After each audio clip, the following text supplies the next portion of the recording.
Mee TV news కి స్వాగతం. ప్రభుత్వం ఇచ్చిన హామీలను మర్చిందని ప్రజాపాలన గ్రామ సభలో అధికారులని ప్రజలు నిలదీసిన ఘటన జగదేవపూర్ మండల ప్రజాపాలన గ్రామ సభలో చోటు చేసుకుంది. గత ప్రభుత్వంలో ఇచ్చిన పథకాలు కూడా కొత్త పథకాల పేరుతో నిలుపుదల చేసి ఇప్పుడు ఇచ్చిన కనీస హామీలను అమలు చేయకపోవడం బాధాకరమని అధికారులు నిలదీశారు. ప్రభుత్వానికి వ్యతిరేకంగా నినాదాలు చేశారు. దీంతో గ్రామ సభ వద్ద కొద్దిగా ఉద్రిక్త పరిస్థితి చోటు చేసుకుంది. పోలీసులు ఎంట్రీతో వివాదం సద్దుమణిగింది.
జగదేవపూర్ మండలంలో 29 గ్రామాలు ఉంటే ఈ రోజు వరకు 21 గ్రామాల్లో ప్రజాపాలన గ్రామ సభలు జరగడం జరిగింది. ఈరోజు ఉదయం జగదేవపూర్ స్థానికంగా ఎంపీడీఓ గారి ఆధ్వర్యంలో వివిధ శాఖల అధికారులతో గ్రామ సభ నిర్వహించాం.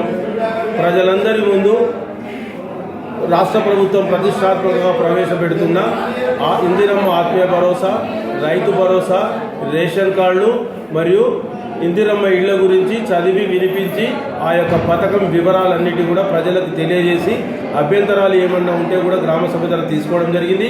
ఇంకా రాని వారు ఉంటే కూడా కౌంటర్లను ఏర్పాటు చేయడం జరిగింది. ఆ కౌంటర్లలో వారి దరఖాస్తులు ఇస్తే వారికి రసీదులు కూడా ఇవ్వడం జరుగుతుంది. ఇప్పుడు ఇచ్చిన దరఖాస్తులన్నిటిని కూడా త్వరలో ప్రభుత్వ ఆదేశాలు, మార్గదర్శక సూత్రాల అనుసారంగా వీటిని పరిశీలన జరిపి తగు చర్య తీసుకోవడం జరుగుతుంది. ప్రత్యేకంగా జగదేవపూర్ గ్రామంలో ఈరోజు ఇందిరమ్మ ఆత్మీయ భరోసా కింద ఉపాధి హామీ కూలీలు గత సంవత్సరం 23-24లో 20 రోజులు పనికి వచ్చి ఎలాంటి భూమి లేని వారిని 81 మందిని గుర్తించడం జరిగింది. వారికి 26వ జనవరి నుంచి 6,000 రూపాయలు మొదటి విడత, మరి రెండవ విడతగా 6,000, 12,000 రూపాయలు జమ చేయడం పడుతుంది. అదేవిధంగా రేషన్ కార్డులకు 444 మందిని అర్హుల జాబితాను గుర్తించడమైనది. అందులో సీప్ సర్వే ద్వారా వచ్చిన వాళ్ళు, ప్లస్ తహసీల్దార్ మరియు డిసిఎస్ఓ లాగిన్లో వచ్చిన వాళ్ళు, మరియు అడిషన్స్, డిలీషన్స్, ఫ్యామిలీని విభజించాల్సినవి మొత్తం 444 దరఖాస్తులను ఎంపికైన వారిని గ్రామసభలో చదివి గ్రామసభ ఆమోదం పొందడమైంది. వాటికి కూడా 26వ జనవరి నుంచి కొత్త రేషన్ కార్డులు విడుదలవుతాయి.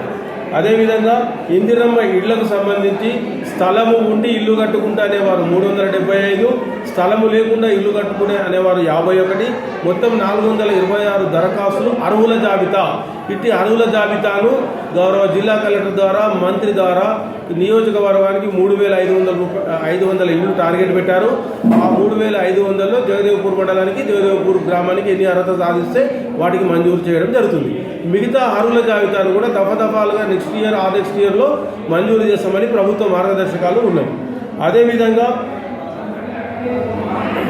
ఈ 4 పథకాలకు సంబంధించి గ్రామ ప్రజలకు సవివరంగా వివరించి వారి అభ్యంతరాలు స్వీకరించి రాని వారికి కూడా కౌంటర్ల ద్వారా ఏర్పాటు చేసి త్వరలో పరిష్కారం చేస్తామని సందర్భంగా తెలియజేస్తాం.